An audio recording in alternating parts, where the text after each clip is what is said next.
Section 192A accumulated balance of recognised provident fund. ఏంటంటే దీనికి ఎవడైనా సరే ఒక ఎంప్లాయీకి పిఎఫ్ కింద పే చేస్తాడు చూసారు.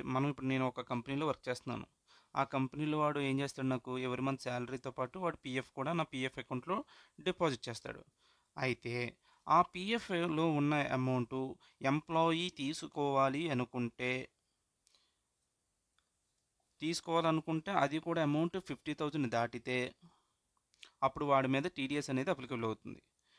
ఒకవేళ 50,000 దాటలేదనుకో, వాడు విత్డ్రా చేసుకునే అమౌంట్ పిఎఫ్ అకౌంట్లోంచి, అప్పుడు నీ మీద ఎటువంటి టీడీఎస్ ఉండదు. ఇంకో పాయింట్ ఏంటంటే, నువ్వు continuous period of more than 5 years ఒక ఎంప్లాయర్ దగ్గర నువ్వు 5 సంవత్సరాల కన్నా ఎక్కువ పని చేసావనుకో, పని చేసినప్పుడు నువ్వు ఎంతన్నా విత్డ్రా చేసుకో, నేను ఎవడు అడగడం. There is no TDS concept.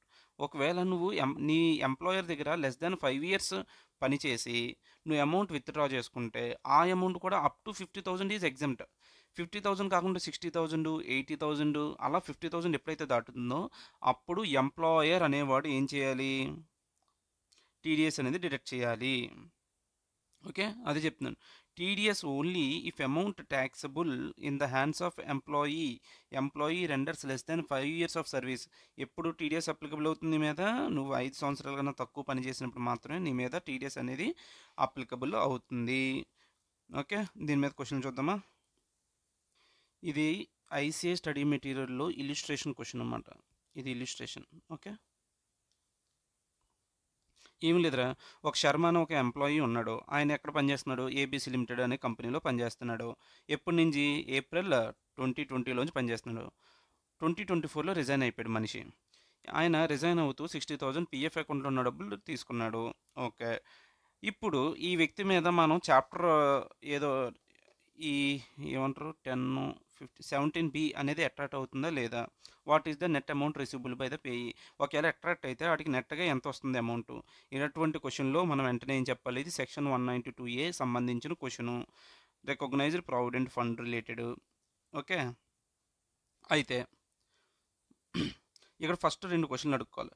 వాడు ఎన్ని ఇయర్స్ పనిచేశాడు అంటే 2020 నుంచి కదా, 2021 1 year, 2021-22 సెకండ్ ఇయర్, ఇలా చూసుకుంటే 1 2 3 4 years పనిచేశాడు. ఆడు ఎన్ని ఇయర్స్ 5 years కన్నా ఎక్కువ పనిచేస్తే ఆడికి రికగ్నైజ్డ్ ప్రావిడెంట్ ఫండ్ మీద విత్డ్రా చేసుకునే అమౌంట్ మీద no need to deduct TDS. కానీ వీడు లెస్ దాన్ 5 years కాబట్టి వీడి మీద టీడీఎస్ డిడక్ట్ చేయాలి అని ఎట్లా చెప్పేస్తావు, చెప్పకూడదు. ఆ తర్వాత అమౌంట్ ఎంత, లెస్ దాన్ 50,000 అయితే నో టీడీఎస్. వీడు ఎంత విత్డ్రా చేసుకున్నాడు, 60,000, 60K కాబట్టి మోర్ దాన్ 50,000 కాబట్టి దాని మీద ఏం చేయాలి, టీడీఎస్ అనేది డిడక్ట్ అవుతుంది. సింపుల్.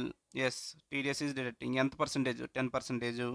సో 60,000లోంచి 10% డిడక్షన్ తీసేస్తే 54,000 నెట్గా వీడికి వస్తుంది.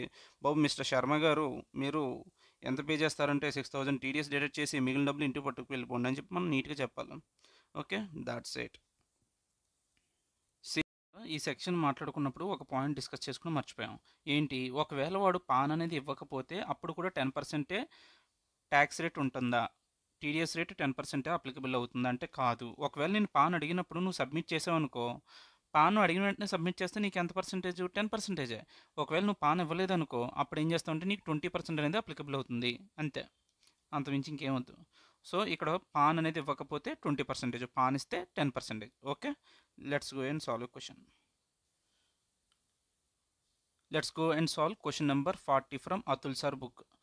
అతుల్ సార్ బుక్లో ఈ క్వశ్చన్ నెంబర్ 40లో మనం చూసినట్లయితే 4th పాయింట్ 192A మీద ఉన్న క్వశ్చన్ ఏంటంటే, హర్ష అని ఒక ఎంప్లాయీ ఉన్నాడంట. వాడు ఎక్కడ పనిచేస్తున్నాడు, ఎక్స్వై లిమిటెడ్లో పనిచేస్తున్నాడు. ఎప్పటి నుంచి, ఏప్రిల్ 2020 నుంచి 31st March 2024 వరకు పనిచేశాడు. అంటే ఎన్ని ఇయర్స్ ఉన్నాడు ఇక్కడ మనం వేసుకుంటే 4 years ఉన్నాడు. ఓకే, నువ్వు 4 years ఉన్నావు కాబట్టి ఫస్ట్ క్వశ్చన్ ఏంటి, వాడు ఎన్ని ఇయర్స్ ఉన్నాడో అడగాలి. మోర్ దాన్ 5 years ఉంటే వాడికి టీడీఎస్ అప్లికబుల్ అవ్వదు. ఆ తర్వాత ఏంటి, వీడు లెస్ దెన్ 5 years ఉన్నాడు. బట్ ఆ తర్వాత మనం ఏం చెక్ చేయాలి, అమౌంట్ చెక్ చేయాలి. ఆడు విత్డ్రా చేసుకునే అమౌంట్ కనుక లెస్ దాన్ 50,000 ఉంటే వాడిని వదిలేస్తాం. మోర్ దాన్ 50,000 ఉంటే ఛార్జ్ టీడీఎస్ కలెక్ట్ చేయాలి. వీడంతా 80,000, మోర్ దాన్ 50,000 కాబట్టి వీడి దగ్గర టీడీఎస్ కలెక్ట్ చేయాలి. వాడు ఈపీఎఫ్ అకౌంట్లో ఉన్న 80,000 విత్డ్రా చేసుకుంటున్నాడు. His PAN is available with X Y limited. వాడు పాన్ అవైలబుల్గా ఉంది. పాన్ అవైలబుల్ లేకపోతే ఎంత పర్సెంట్ ఇచ్చేస్తావు, 20% or 10%, whichever is higher. Okay. ఇక్కడ పాన్ ఉంది కాబట్టి నార్మల్‌గా 10% చేస్తాం. అంటే 80,000 మైనస్ 10% అంటే 8,000. 80,000లోంచి 1000 తీసేస్తే నెట్‌గా ఆడికి రావాల్సింది 72,000.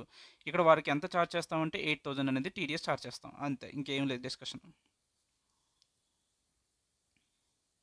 ఇక్కడతో సెక్షన్ 192 ఏ కంప్లీటెడ్.